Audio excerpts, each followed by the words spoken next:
So thank you, Dipanshu. Thank you to Madhav and Sahil who invited and Srijit and Amritansh today.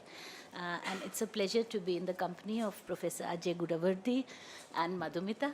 So, and the questions are very good. So we were asked to focus on any one mainly, and I will focus on question number 2.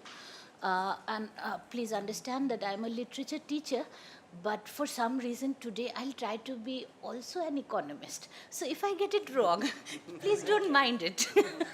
So let's sort of get back to this entire idea of what is this minority and majority business at all. And minority rights as a matter of law, as a matter of international law, are a more recent phenomena.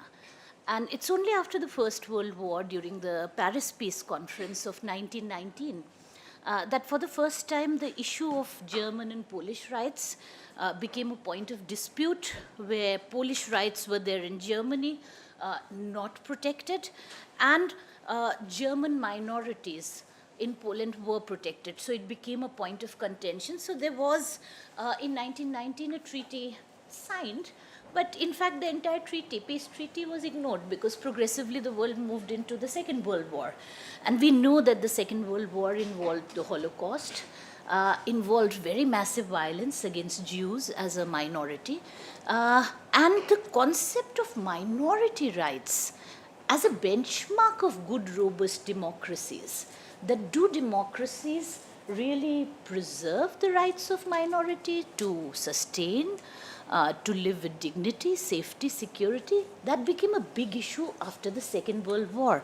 So it came into the UN Charter post the Second World War, and since then there have been progressively several kinds of notions of minority rights slowly incorporated both in international law and domestic laws of various countries.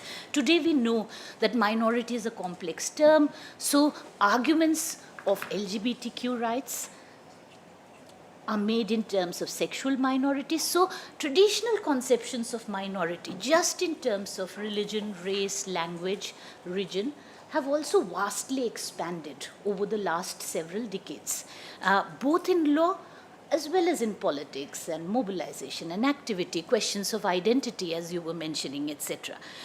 Of course, in the decolonizing nations post the Second World War, India's independence and the fact that India had a partition, and at the heart of the debate of partition was the question of whether minorities will have rights, or the question that minorities will not have rights for sure, hence another nation altogether.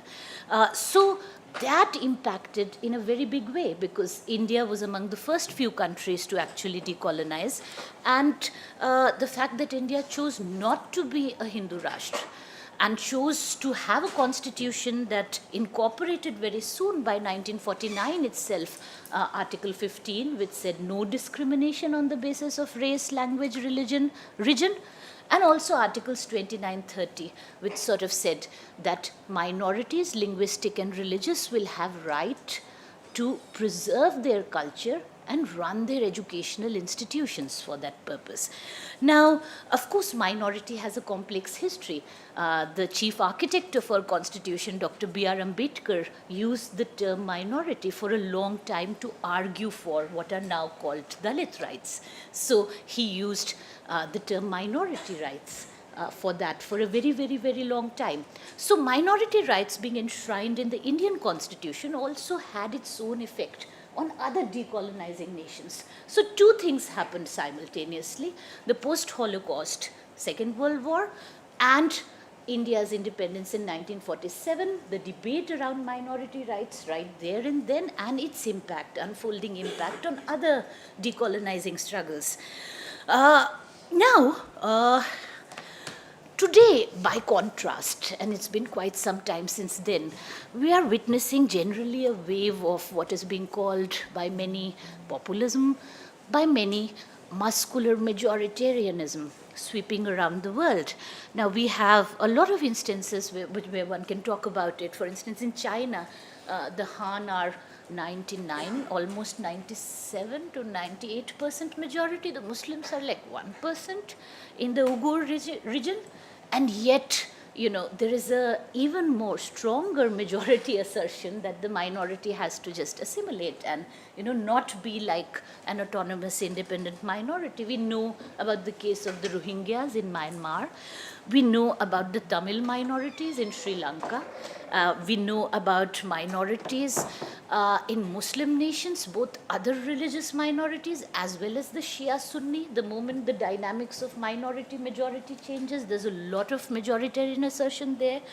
In India, we have the beginnings of or not just the beginnings, but quite a bit of majoritarian assertion. And we are certainly, if time permits, we'll discuss a little bit staring at the specter of the NRC. But the Citizenship Amendment Bill, that is the proposed bill which has been promised that it will be passed in the next session of Parliament, is openly proclaiming that except Muslims, everybody else who's persecuted in other countries, neighboring countries, will be admitted as citizens of India. So it's sort of just overturning Article 15, which said we will not discriminate on the basis of race, religion, caste, region.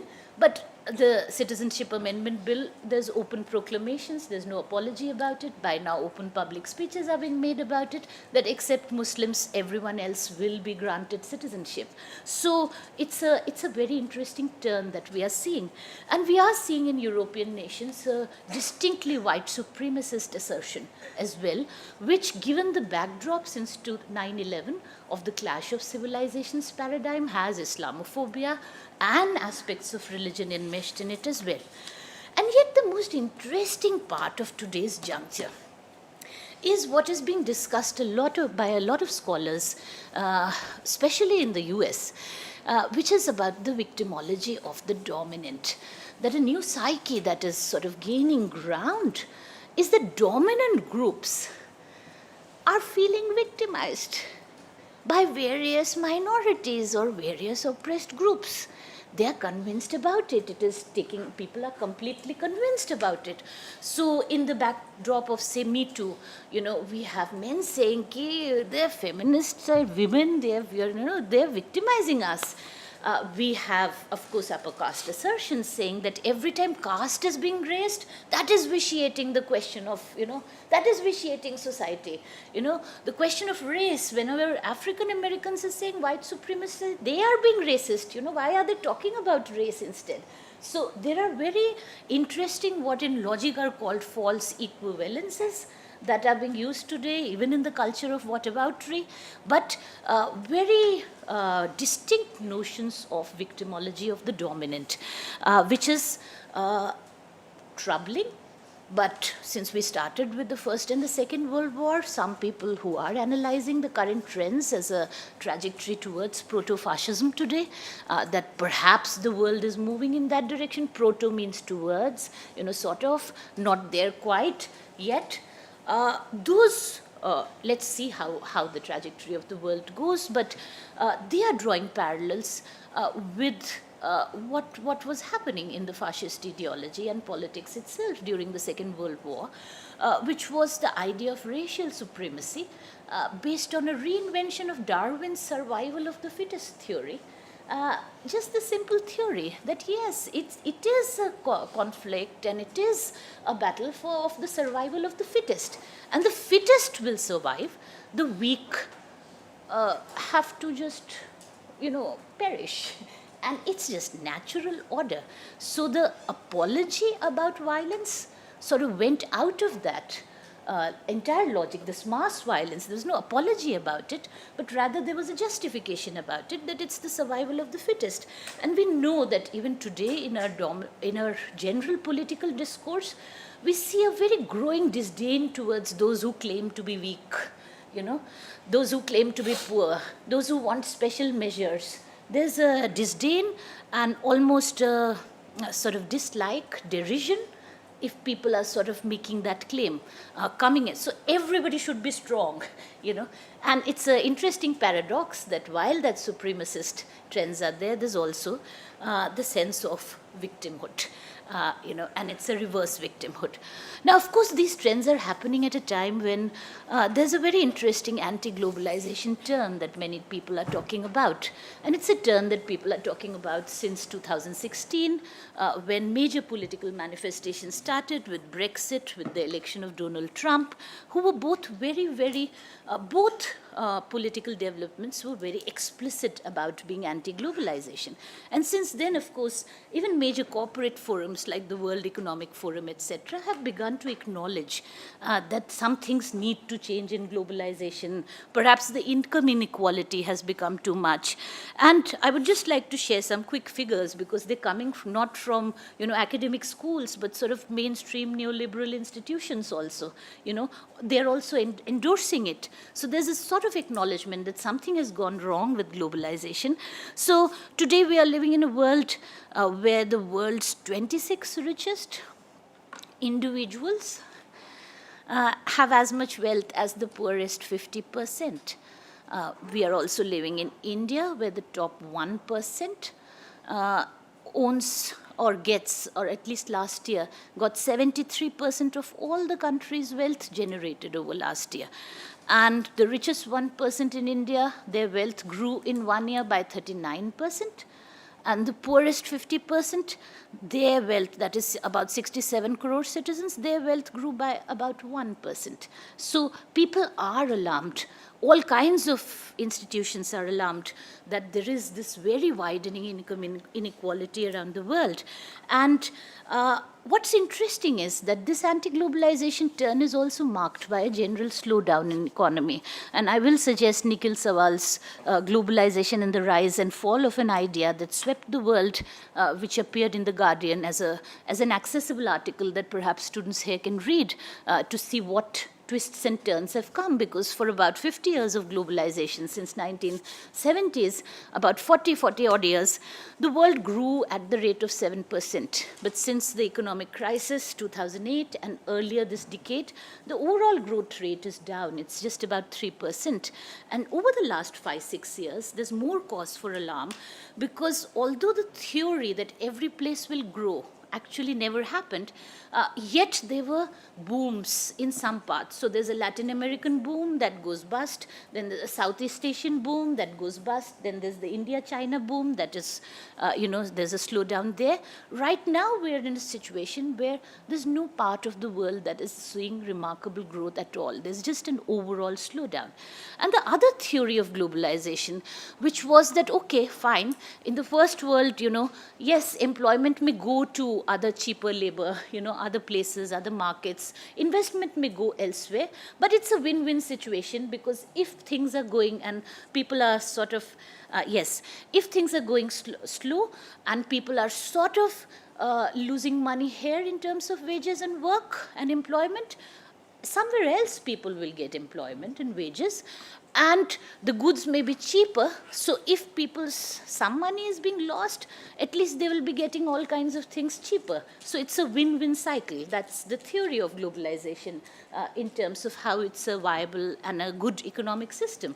But over time, by now, it is more and more people are remarking on it, that by now it's failing, it's not working out. People in the advanced capitalist countries are also losing wages. They are losing wages and seeing a depression in employment because work is going elsewhere. But elsewhere, it's not a boom in wages or employment, because there's a race to the bottom.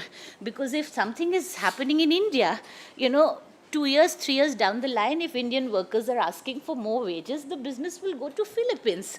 So there is always a race to the bottom that's happening. So actually, it has led to an overall depression of wages that has been recorded around the world that is becoming problematic, and an overall unemployment that is also becoming problematic.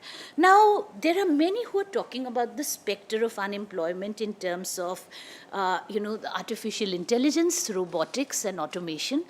Even in the recent, Gurgaon story, where there was a lot of talk of auto industries, not producing, slow down, closing down for several days.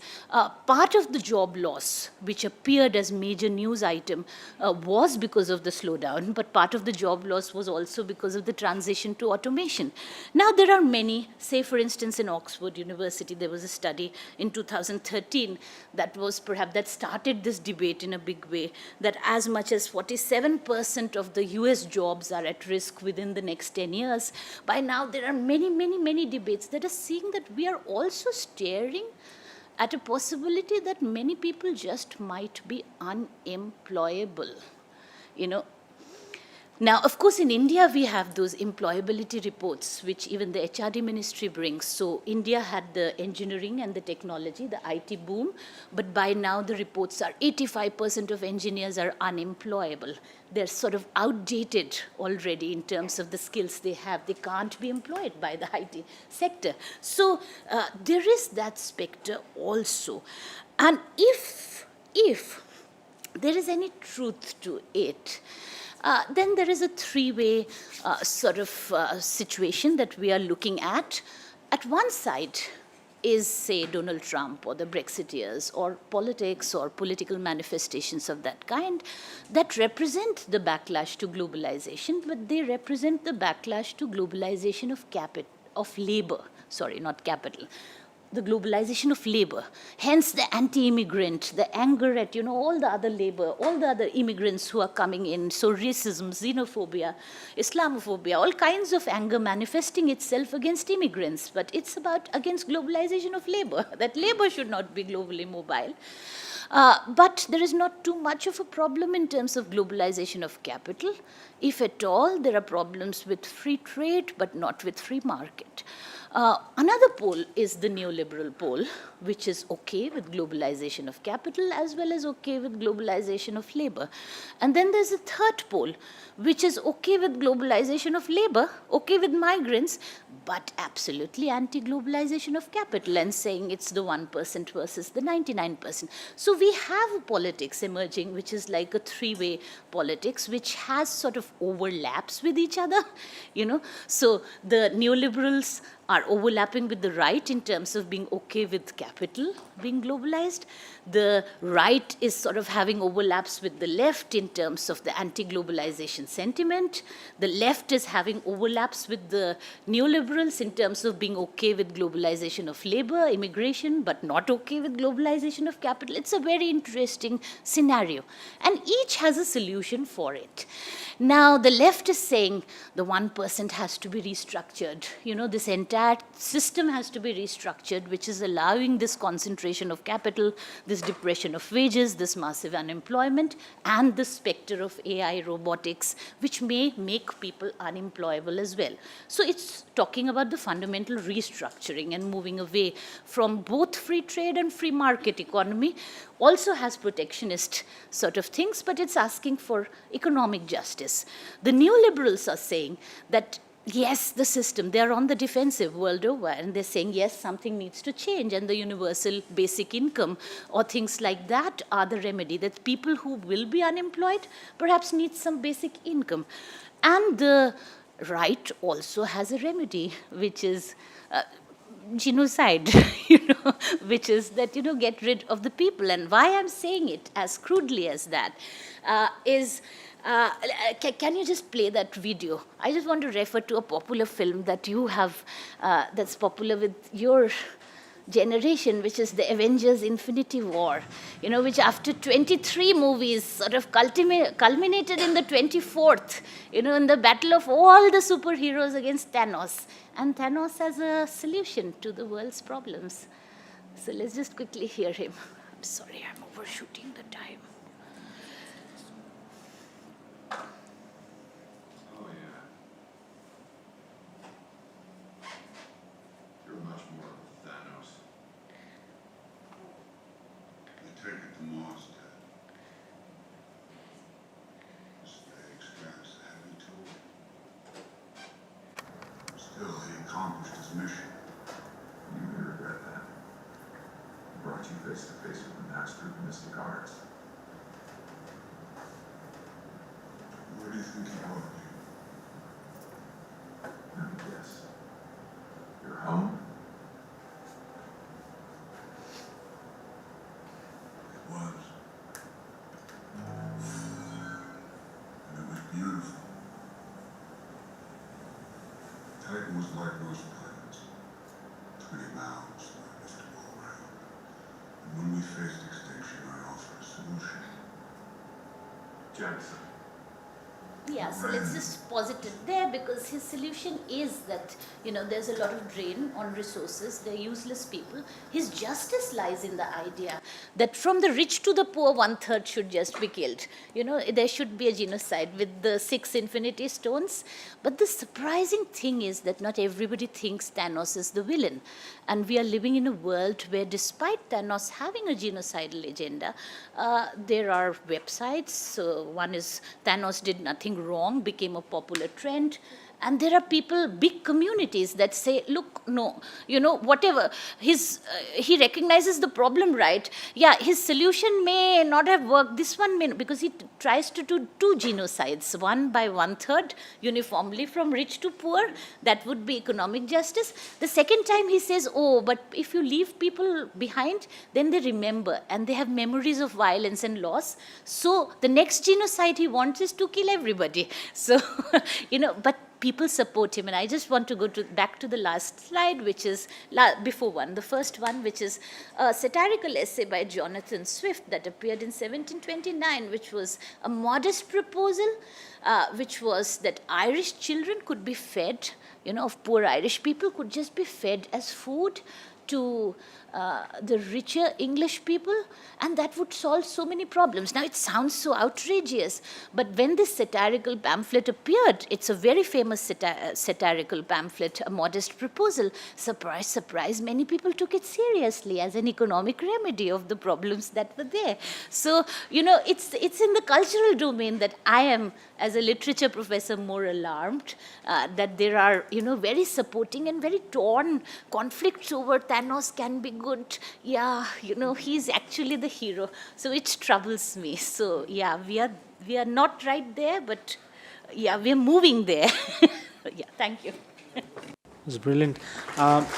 Thank you so much, ma'am. I think this is very, very, very in line.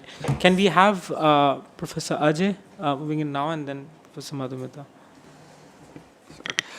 Okay, so let me thank the Economics Society. I think it's good to see economists moving to political psychology. It's part of the behavioral revolution that we are back to. And I think it's much needed, and I think JNU economics need to do some catch-up now, because many of them don't discuss these categories. But it's particularly instructive to see that why economists should be raising this question of political psychology, public morality, and question of violence. I think it's at the heart of economic changes that we are witnessing. Albin has already touched upon a relatively global scale.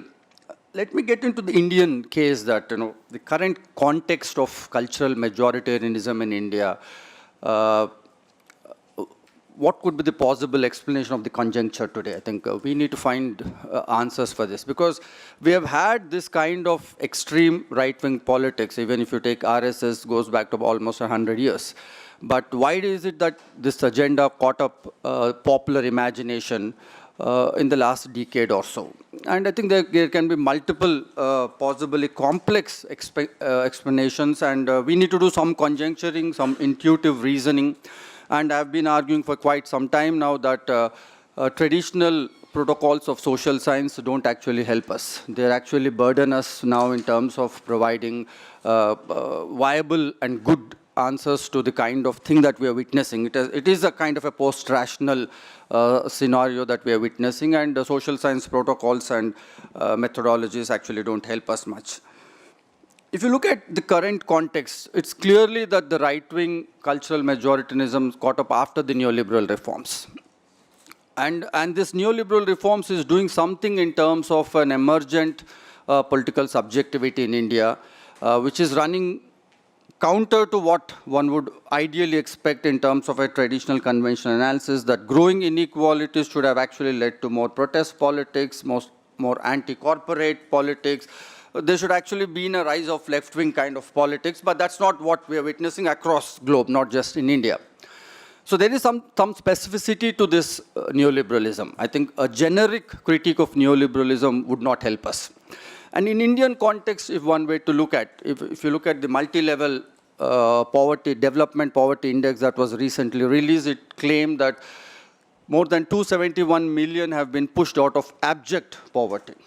So even as inequalities are growing on a massive scale, absolute inequalities are growing, there is some relative mobility at the bottom of the pyramid. And we need to theorize this. What does this relative mobility from abject poverty to vulnerability?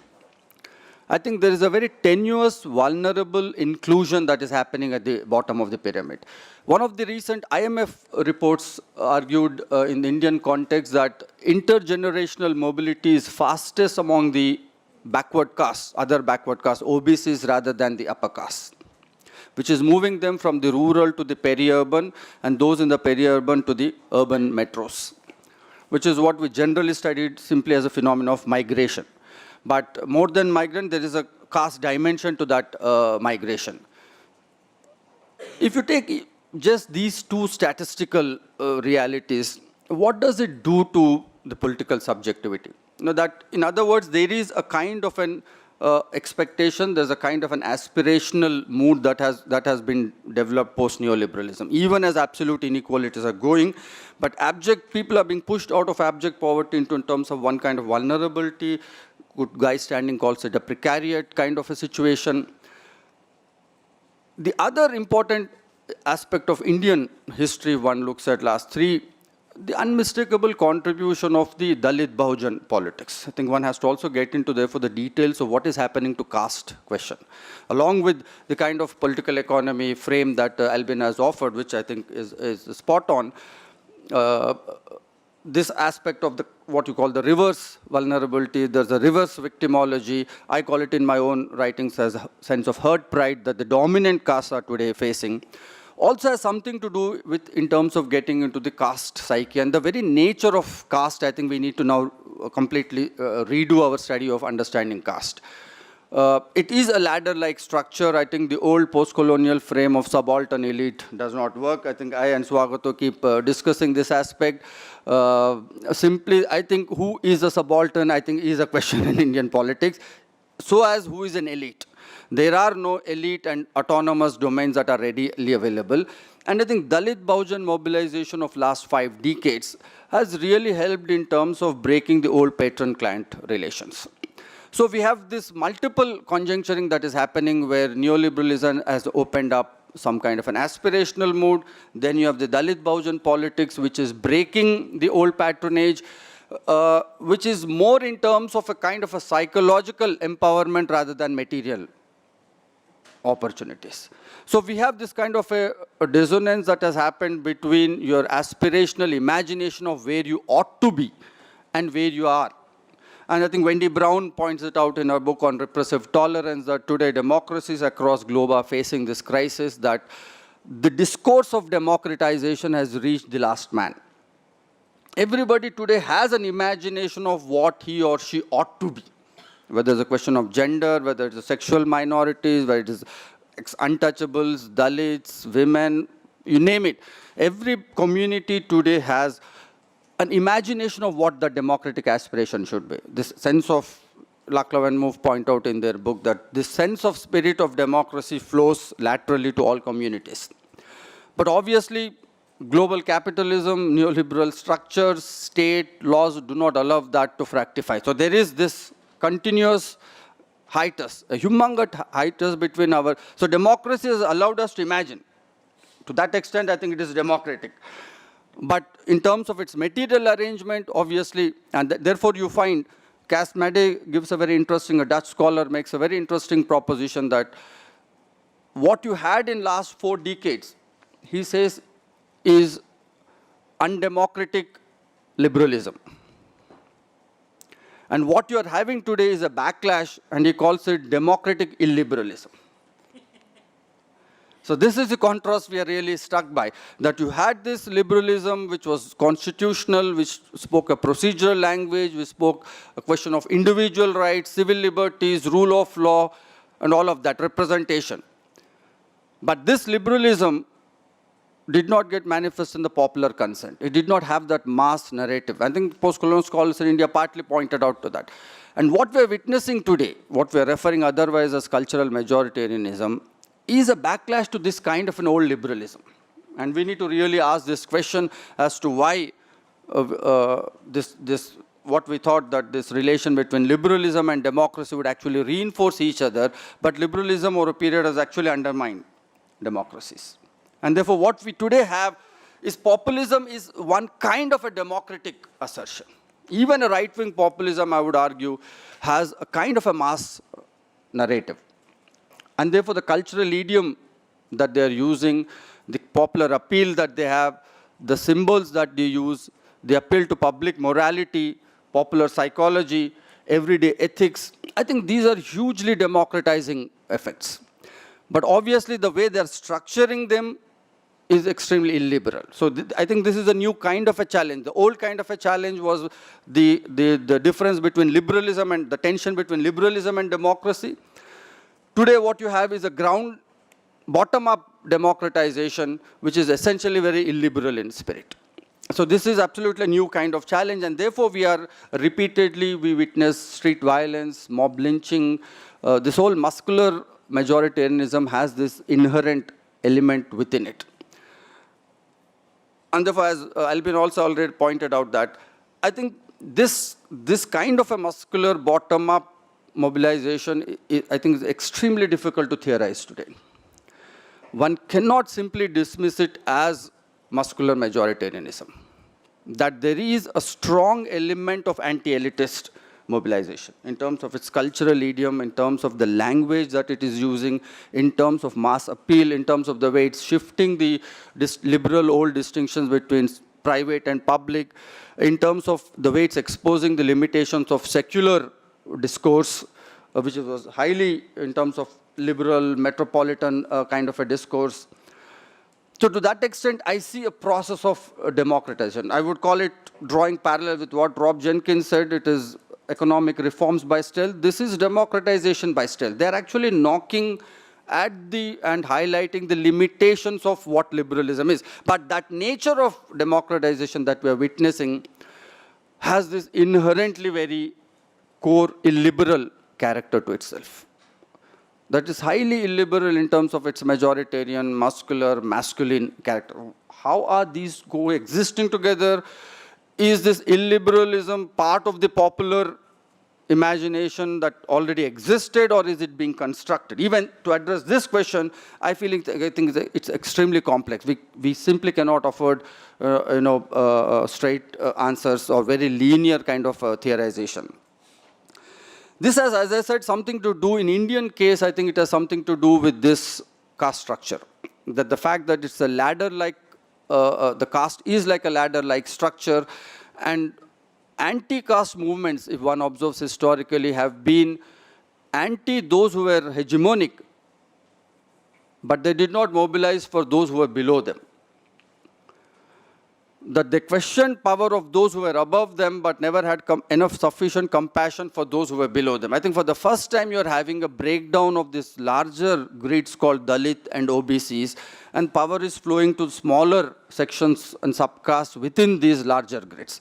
And to that extent, I think patron-client relations are being questioned, but any form of solidarity, any kind of collective, is today being construed as either hegemonic or as loss of power.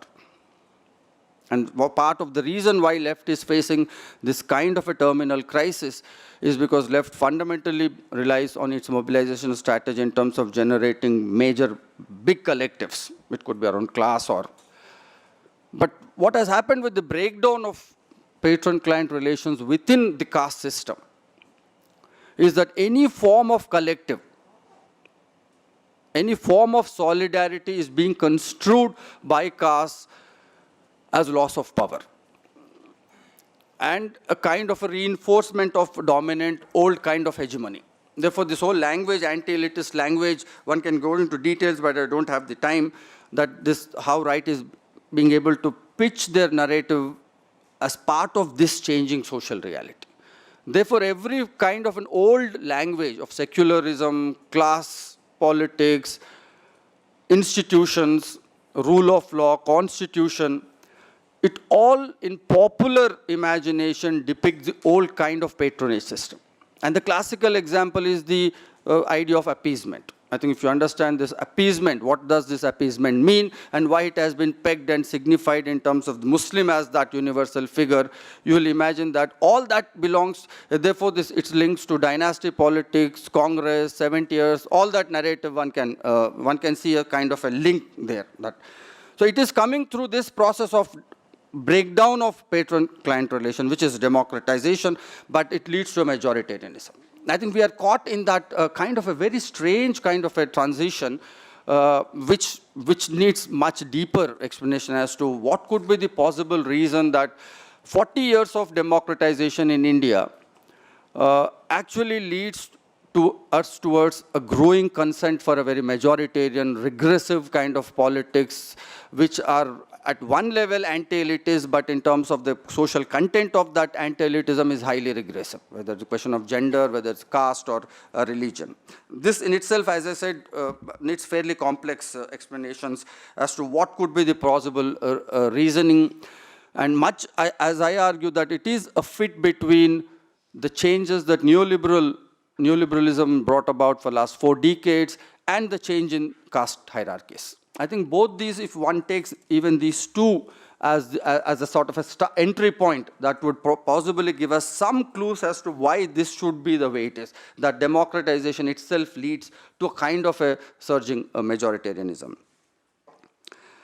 And as I said, that this caste, again, has one way to study. Now, as I said, that we need to redo this caste studies. Sociologists have to really rethink in terms of, and one of the entry points could be that instead of exclusively focusing on inter-caste relations, I think we have to now start thinking in terms of intra-caste relations. That what is happening to caste from within?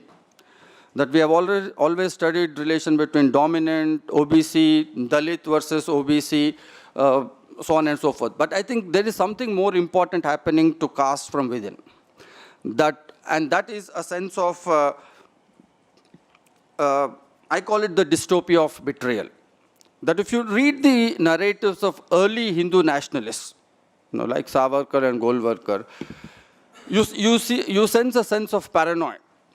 And that paranoia comes with this idea of internal enemy, a sense of strong betrayal, and all that, of course, got fixated on the idea of the Muslim and the Christian and those coming from outsiders. But I don't think, since we're talking political psychology, there is a residual story to that.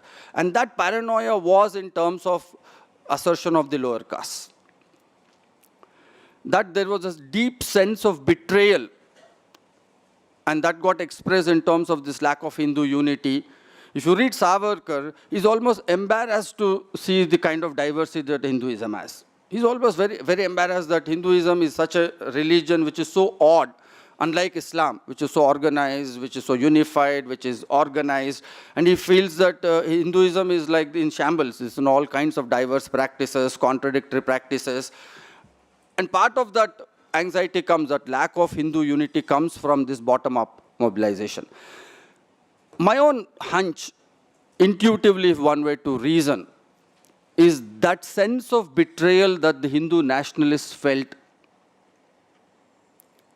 in 1930s, 1940s, and 1950s, today is being felt by every single caste. There is a kind of a conjuncturing one can read in terms of that sense of betrayal that existed within the Hindu nationalist movement and today's caste, anti-caste movement. That every dominant caste today, in fact, every subcaste today, if one were to do ethnographic studies, feel that the castes below them have betrayed their sense of being. Because identity is always relational. Identity always needs two poles. You define yourself vis-a-vis something else. And I see a conjuncture between the old sense in which there was a betrayal of the Hindu nationalists and the kind of a generic sense of betrayal. And that partly, to me, explains the sense of anxiety that social groups are suffering today. The loss of sense of self, that you really do not know where you are located within the social ladder. And this loss of sense of self partly explains the consent for mass violence. That we are undergoing some kind of a confused subjectivity. Earlier theorists would call it double consciousness and things of that kind. But today I think we are witnessing in India this, and therefore there's a tremendous sense of self-hatred, there's a sense of self-denial, there's a sense of loss of dignity. And all of this is leading, therefore, not to a kind of a shared ethos. Because for an element like conscience or shame, if you read critical theory, somebody like Axel Honneth or Andrew Sayers, they would argue that shame is a powerful sentiment in any society because shame needs shared values. I and you value the same. When I don't stand up to the same value, then I suffer from a sense of guilt and a sense of shame. But we are undergoing a very strange kind of situation where we do not have shared values because of caste. And that partly explains why there is no mass guilt or conscience towards mass mob lynching. And I call it outsourcing of guilt. People actually feel a sense of gratitude to a figure like Godse. That he has done something that you silently wish, but you could not do it. I'll conclude by narrating an incident when I was in Auschwitz, when I went to visit the concentration camp. For a long time I was trying to understand that Nazis killing Jews is partly understandable. But Nazis just did not kill only Jews. They killed Germans, they killed whites, white communists, they killed even disabled white children. And it always struck me that how did German society consent to this? Othering Jews is possibly one can understand, like in Indian context today, you can understand how a narrative of the Muslim has been built. But how does one society consent to this? And there happens to be a museum and a research institute attached to Auschwitz, and there was a young PhD scholar, like all of you who has been researching and part of, who is a curator at the museum. I began chatting with him, and I raised this question, that this is a question that has been troubling me. I don't understand this for a long time. And he gave an interesting, he said that when Nazis came and picked up disabled children, his own research shows that the parents felt a sense of gratitude to those guys.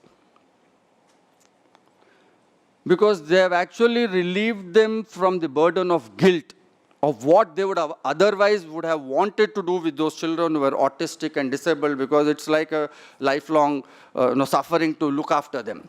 But you can't do anything being a parent. Nazis actually, in picking up those kids and putting them into concentration camps, led to a silent sense of relief. And there was actually a silent consent, he says, to what they did. I think that this was a deep psychological revolution for me, how human psyche can work at odds and does not really, manifest what is visible on the plane. I think we'll have to look for these kinds of deep conjunctural links to really understand why today there's the kind of deafening silence to mob lynching. You see those very gory pictures of Muslims being beaten up, bleeding day in and day on television screens. People might not openly consent, but there is a silent outsourcing of guilt. And I think those are the questions that one need to really pick and answer as to what can one do in terms of reworking the political psychology in terms of those deeper points. Thank you. I'll stop there.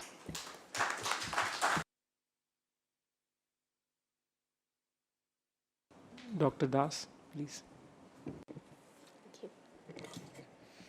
Good afternoon. Thank you, Dipanshu. Thank you, students, and also my fellow panelists who have done most of the work of beautifully laying out the conceptual framework of most of the things that I would have said, and thus I can safely engage in polemics and hyperbole, right? But in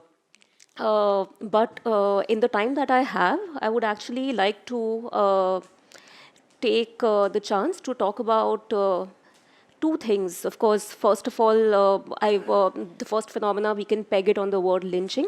That is, the other day Albina and I were discussing, it is cannot be ignored. So even if it has been spoken by two people, it must be spoken of by the third.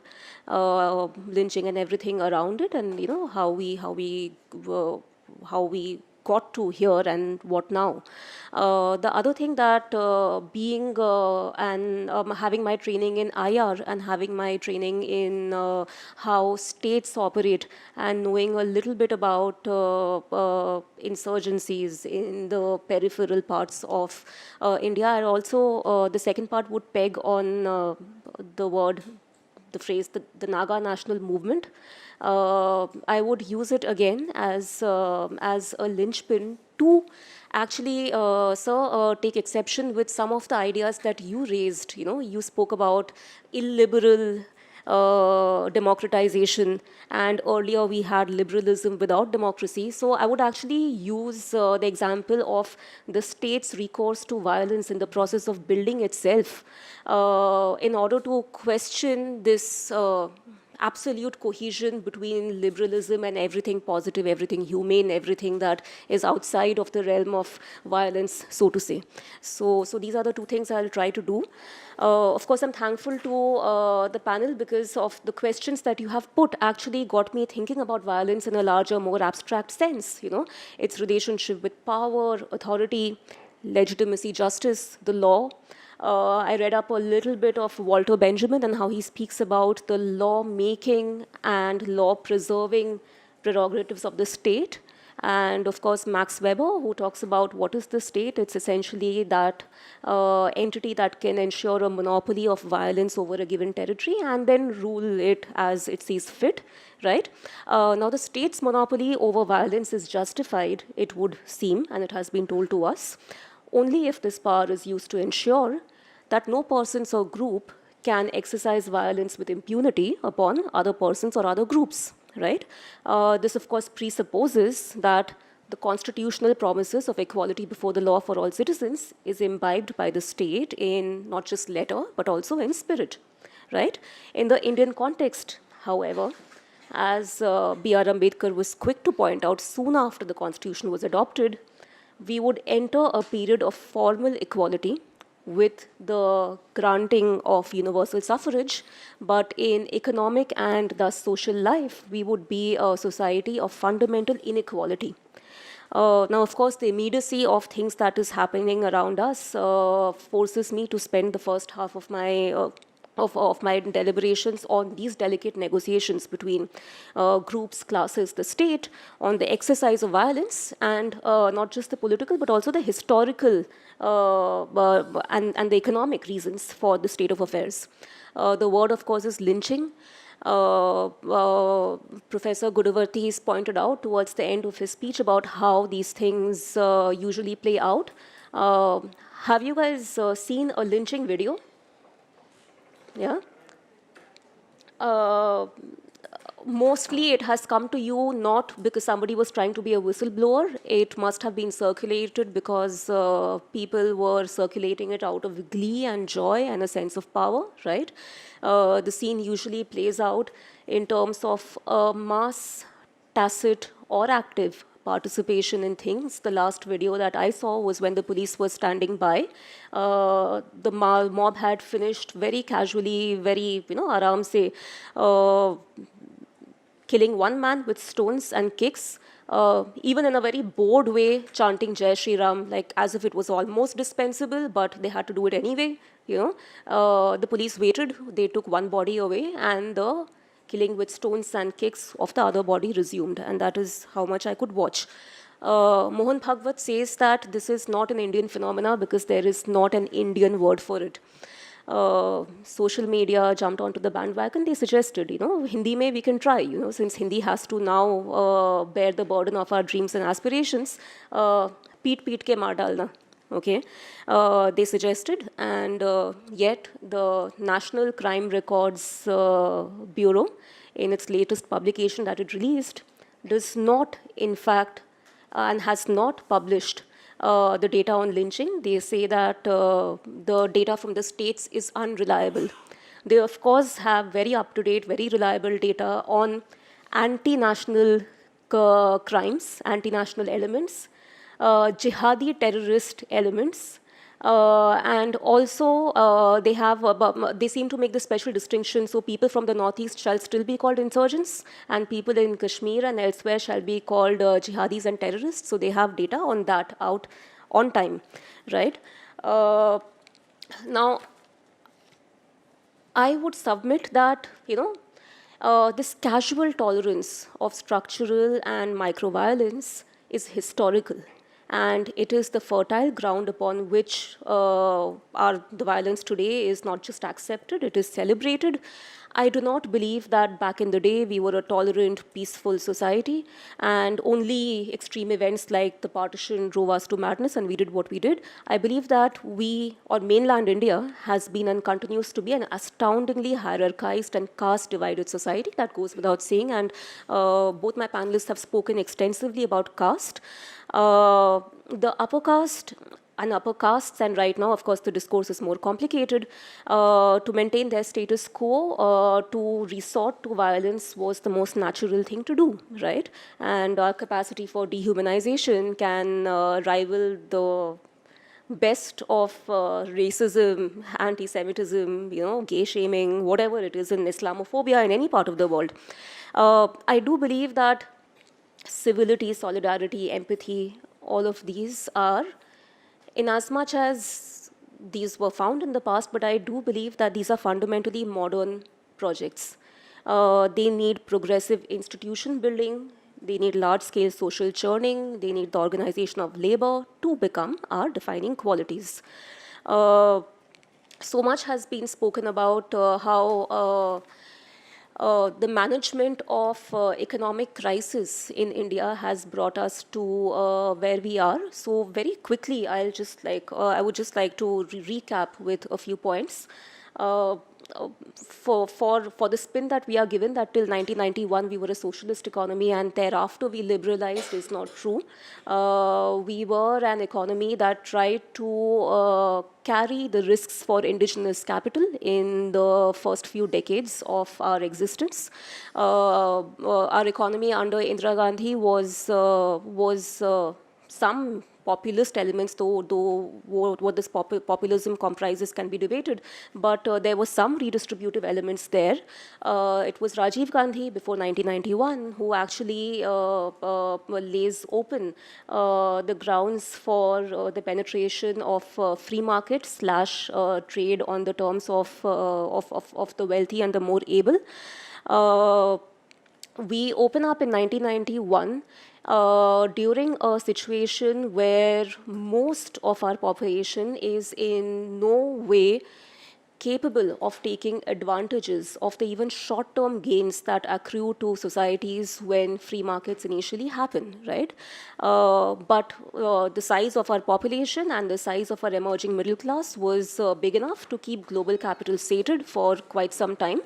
I feel it's during the UPA too, when the contradictions of managing the demands of late capitalism and also the demands of labor, they reach a point of serious negotiation, and that is when I think a lot of big capital decides that to bypass the concerns of labor, environment, and human development, as is the nature of big capital, they need to switch over almost completely to the BJP,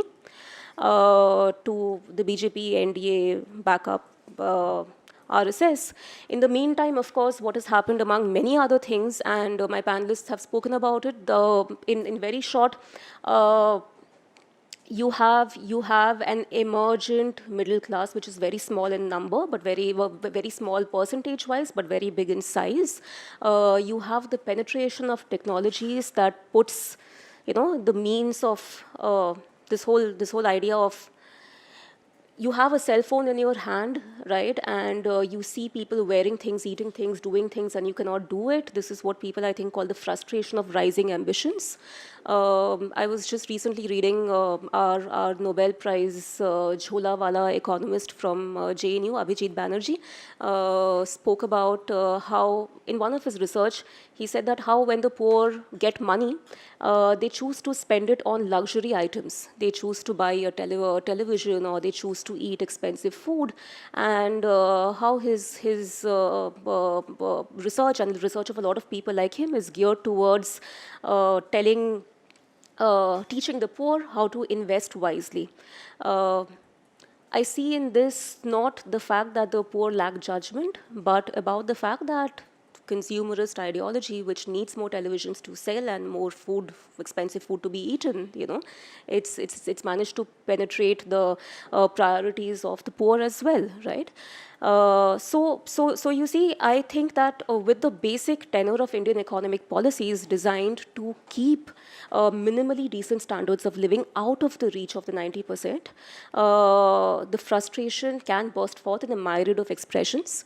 A more careful analysis of it has been taken by the two of you, but if I were just to very polemically speak about, I mean, it goes either towards a leftward shift or a rightward shift. The politics of the left within a new liberal world economy promises greater distribution of resources. The right promises the steady creation and deliverance of straw men upon whom you can release your frustration. The RSS BJP, of course, has gone from a fringe phenomena, and when I say that the RSS BJP has been a fringe phenomena for many years, I by no means imply that right-wing tendencies were not prevalent in India, rather that right-wing tendencies were well absorbed and played in by the Congress. But now when they have gone from a right-wing phenomena to big capital's choice of instrument to keep extracting from Indian labor and Indian market, it has, of course, have had to prove that it has to be effective in channeling frustration into hatred. The long-cultivated ideology of Hindu majoritarian supremacy, it does pay lip service to a territorial idea of the Hindu citizen. So, Savarkar would have you believe that everyone who resides east of the Indus are Hindu. But of course, that is not how the spirit of the RSS plays out on the roads today. We have no dearth of directing popular anger against enemies of choice. Standing in the order of the firing line are Muslims, communists, Dalits, Naxalites, Christian, academics, intellectuals, historians, social workers, economists, and of course we should not forget women. The ideology of the RSS and the BJP, notwithstanding the representation that it gives to certain women within its ranks, is fundamentally anti-modern, anti-progressive. It's anti-women.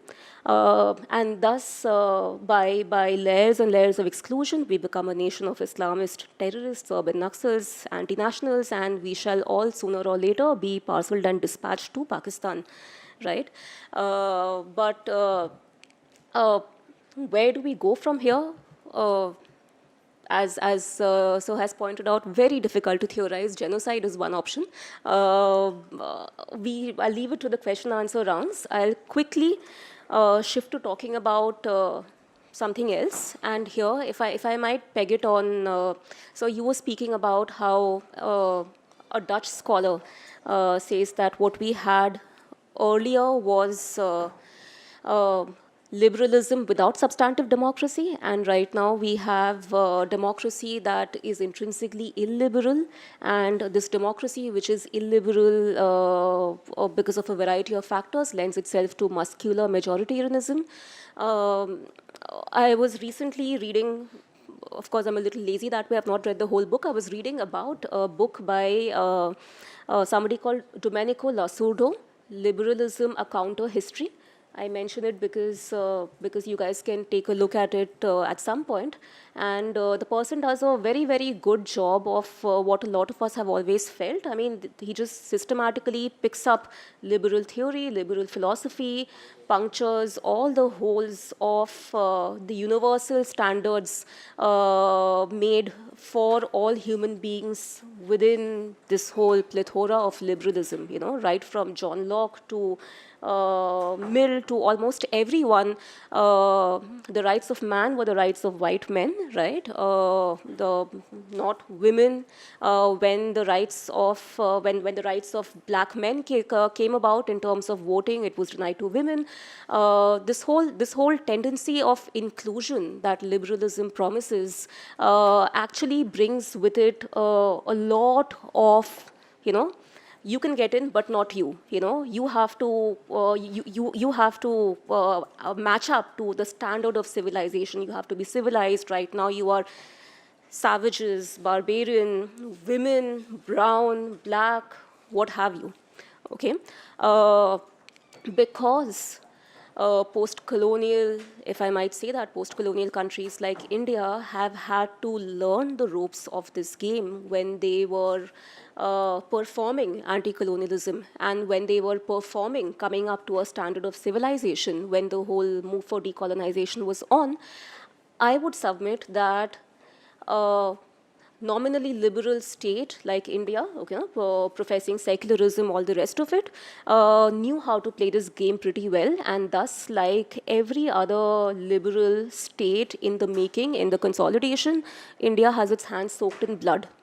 Today, as we speak, there is the last meeting in a round of 180 meetings between R.N. Ravi, the interlocutor on behalf of the government of India for the Indo-Naga peace process, and the NSCN-IM, the prime insurgent group with which negotiations for the future of the Naga national question has been going on for the last 22 years. The longest standing series of negotiations. The last time something like this was attempted was between 60 and 64.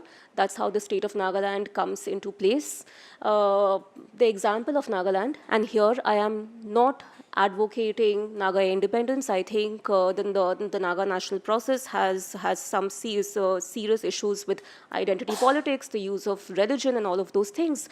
But I'm using the Naga example to show how over the course of the last 70 years, the Indian state against its own people, to whom today it is denying the right to have a constitution, a flag, even though the Nagas say that our constitution will be undeniably bound to the Indian constitution.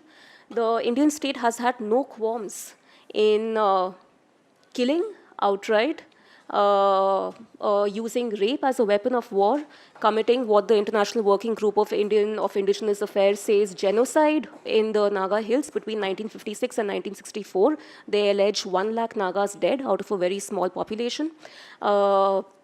Turning Nagas against each other, abetting fratricide. Finally, when they are unable to sort of change the status quo of one of the arms of the resistance movement, then they began to negotiate in 1997. Of course, the Indian state has been very pragmatic in allowing this particular armed group, NSCN-IM, to gradually consolidate the political and the civil society space and allow it to undertake consensus building within the Nagas. Okay? Right now, as we speak, our government has changed. The Naga national movement had believed that governments might come and go, but our peace talks will go on the way it has gone on. There will be a continuity. But post Article 370, that does not seem to be the case. Today, suddenly, the interlocutor has been saying that we shall not continue to negotiate endlessly under the shadow of guns. Notwithstanding how many guns the Nagas hold in Camp Hebron, the Indian army is firmly stationed with its guns, so the shadow of the guns are the ones of the Indian state. Within October 31st, some sort of a settlement or a lack of settlement will happen. But the Naga issue is basically one that I would use to illustrate the fact that in consolidating its statehood, whether it's Nagaland, Mizoram, endless, in Mizoram, carpet bombing by the Indian Air Force was used against your own people. Whether it's Hyderabad or whether it is the gradual lack of distinction between militancy and terrorism when it comes to Kashmir, or even as the previous army chief, the current army chief, Bipin Rawat, spoke about how in Kashmir, anybody who helps a militant / terrorist is a terrorist himself. So the almost seamless categorization of citizens of your country into bodies that are dispensable, I think, is very much a part of liberal discourse. So that's something that I would like you guys to think about a little bit and probably discuss and leave it at that. Thank you.